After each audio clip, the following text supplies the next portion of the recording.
Our new tenant ruined my life. I was young, innocent, and I trusted him. But that trust became the biggest mistake I ever made. When Uche finally finished school, he felt like his life was about to begin. He left his village with a small box, a certificate that still smelled like new paper, and a dream of making it in Lagos. After 2 weeks of searching, he found a small room in a Face Me I Face You compound in Ajigona. The rent was cheap, and the neighbors seemed friendly. The house had everything Lagos was known for: noisy children, women gossiping at the corridor, and the smell of beans porridge mixing with kerosene fumes. Yay! But Uche didn't mind. He was quiet, respectful, and always greeted everyone with a calm smile. "Good morning, Mama Ife," he'd say every day, bowing slightly as he passed the woman who sold puff-puff at the gate. She liked him immediately. "This one looks like a responsible young man," she often told other tenants. If all these Lagos boys were like him, the world would be better. Uche soon became everyone's favorite tenant. He helped fix sockets, carried water for the elderly, and even bought sweets for the compound children. But there was one person he seemed especially fond of: little Ada, Mama Ife's 5-year-old daughter. Ada was a bright, curious child who laughed easily. Whenever Uche returned from work, she would run to him shouting, "Uncle Uche! Uncle Uche!" And he would smile and pat her head. "Good girl," he'd say softly. "You're growing so fast." At first, everyone found it sweet. He even bought her storybooks, helped her learn ABC, and carried her when she fell asleep outside while playing. "Uncle Uche really loves children," Mama Ife would say proudly. But after a while, something about his kindness started to feel too much. One evening, Ede came home unusually quiet. She refused to eat. She just sat in a corner, hugging her teddy bear tightly. "Ada, what's wrong?" her mother asked. The little girl just shook her head. Then, a few days later, she cried in her sleep, whispering something no one understood. Mama Ife brushed it off. "Maybe she's just scared of the dark." But one night, when she went to fetch water, she saw something that froze her blood. She stopped, listened. From Uche's window, faint light spilled out, and she heard Ada's voice inside. At first, she thought she was imagining things, but when she heard her daughter whimper, she dropped the bucket in shock. Her hands began to shake. Her heart pounded. She tiptoed closer, and that was the night everything changed in the compound. Mama Ife stood frozen in front of Uche's window. The dim bulb inside flickered weakly, throwing long shadows on the curtain. Her heart was beating so fast she could hear it in her ears. She wanted to shout, to break the door, but her voice refused to come out. Her hands trembled as she moved closer, praying that her mind was just playing tricks on her. Then she heard it again, Ada's tiny voice, weak, broken, and Uche's soft, whispering tone, calm, like someone who had nothing to fear. Something inside her snapped. She banged on the door. "Uche. Uche, open this door. Where's my daughter?" The corridor lights came on as neighbors rushed out, half asleep, curious, worried. "What is it? What's happening?" But Uche didn't open the door. Instead, silence, heavy silence that made everyone's skin crawl. Then the door creaked open, just a little, and Uche's face appeared, looking calm, too calm. He smiled nervously. "Mama Ife, please. Ada is fine. She was scared of the dark, so she came to my room. I was just, liar." Mama Ife screamed, pushing the door wide. Inside, the room smelled of perfume and fear. Ada sat on the edge of the bed, holding her teddy bear, eyes red from tears. "Mama," she whispered, running to her mother. The neighbors gasped. Everyone's eyes turned to Uche. He stood there, sweating, lips shaking. "It's not what you think," he said quickly. "I didn't do anything bad. I love this child like my sister. Keep quiet." One of the men shouted. "We saw how you always carry her around. We thought you were a good man." The compound exploded with noise, women shouting, men angry, children crying. Mama Ife hugged her daughter tightly. tears streaming down her face. She could feel Ada trembling in her arms, and in that moment, she knew something terrible had been happening right under her nose. The landlord came running. "What's going on here by this time of the night?" People spoke at once. "He's a monster. He touched that child. He fooled all of us." But Uche just stood still, staring at everyone like a trapped animal. His eyes, once calm and friendly, now looked dark, cold, and empty. "I didn't do anything wrong," he said quietly. "You people don't understand. She's special to me." That sentence made everyone freeze. Even the air felt heavy. The landlord's voice trembled. "Young man, you better start talking before we call the police." Uche's lips curled into a strange smile. "You think you know me? You don't know anything." He looked around the crowd, eyes wide now. "I didn't come to Lagos to suffer again. I came to fix my life, and nobody will stop me." The words sent shivers through everyone. Then, without warning, Uche bolted, pushing through the crowd and disappearing into the night before anyone could catch him. Mama Ife screamed after him, clutching Ada, "Somebody stop him. Don't let him escape." But Uche was gone, vanished into the Lagos darkness like he had never been there. The compound fell silent again. Only Ada's soft crying could be heard. Nobody slept that night, and by morning, Lagos police had arrived. But Uche was still missing. For 2 days, Lagos buzzed with the news. Everyone in the compound talked about Uche, the quiet tenant who fooled them all.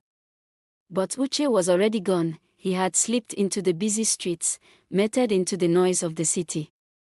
And by the time anyone called the police, he was far away. He changed his shirt, shaved his beard, and threw his SIM card into the gutter. By evening, he was standing at a bus park in Ikorodu, holding a small bag and a cold look in his eyes. When someone asked his name, he smiled faintly. "My name?" He paused, thinking. "Call me Chuka." And just like that, Uche died, and Chuka was born. He found another Face Me I Face You house, this time in a place where nobody asked too many questions. The landlord didn't care about his past as long as he paid cash. Again, Chuka became the nice young man. He helped people fix their phones, bought snacks for children, told jokes, and smiled politely. But inside him, something darker was growing, something cold, restless, and dangerous. He thought about Ada sometimes, her tears, her mother's screams, and it made him angry, not guilty. "Why can't people understand me?" he muttered to himself at night. "They made me the villain." Days turned into weeks. Then one afternoon, he met another child, a little girl selling pure water on the street. She reminded him of Ada, same bright eyes, same innocent laugh, and that was when his mind started whispering again, dark thoughts, ugly lies. But before he could do anything, something unexpected happened. A woman in the new compound, Mometeyo, began to suspect him. She noticed how he watched the children, how his smile sometimes lingered too long. She had lived long enough to know that evil often hides behind gentle faces, so she started watching him closely. Every time he went near the children, she appeared, pretending to sweep, to cook, or to chat, and every time he caught her eyes, he smiled nervously. One night, she followed him quietly when he stepped out after dark. He walked fast, looking over his shoulder, heading toward an abandoned building at the end of the street. Mama Teyo's heart pounded. She hid behind a fence, watching. She saw him meet a girl older than Ada, maybe 13, selling roasted corn by the road. They spoke softly. He gave her money. She followed him, Mama Teyo's breath caught in her throat. Something was very, very wrong. She ran back to the compound and woke 2 men. "Come quick. That new tenant, something is not right." They followed her to the building. The air was heavy. A dog barked in the distance.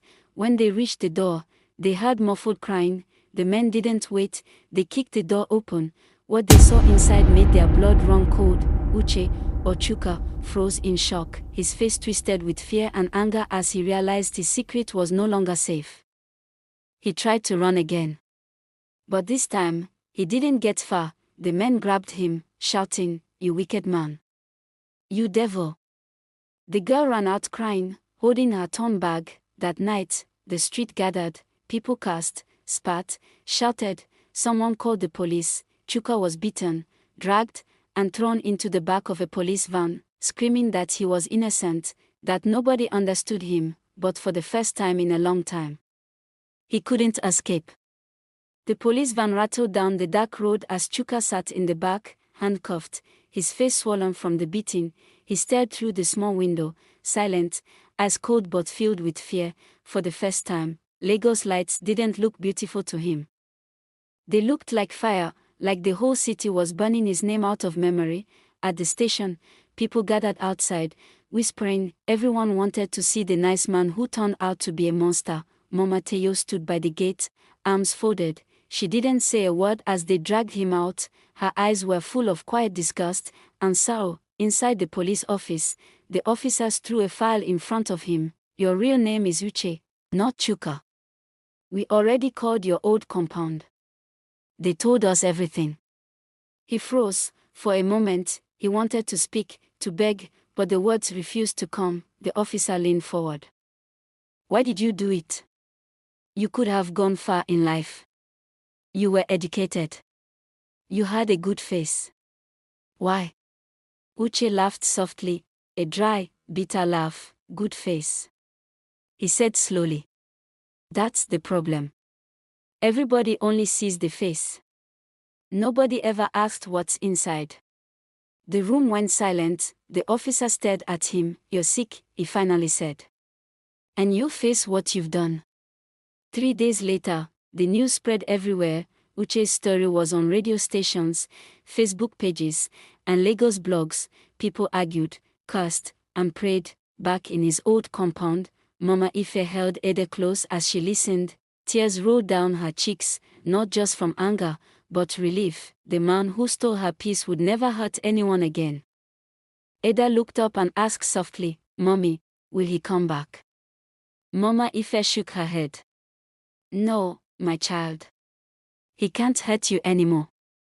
Months passed. In Kerikeri prison, Uche sat alone in his cell, staring at the ceiling. Every night, he heard echoes, voices of the children he had hurt, their cries mixing with his own thoughts. At first, he tried to fight them, then he started talking to himself. Then, one morning, he didn't talk at all. When the guard came for breakfast, Uche was still sitting in the same spot, eyes open, not moving. On the wall behind him, written with chalk, were the words, "The quiet man is never truly quiet."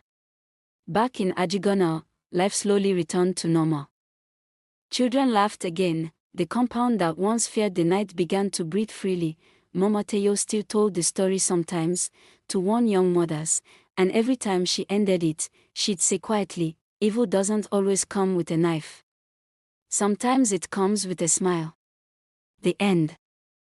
Evil doesn't always wear a scary face. Sometimes it hides behind gentle smiles and kind words. We must learn to protect the innocent, to trust carefully, and to speak up when something feels wrong. Silence can destroy lives, but courage can save them. To everyone watching my stories, thank you. You guys don't know how much your support inspires me to keep going. More emotional and powerful stories are coming your way.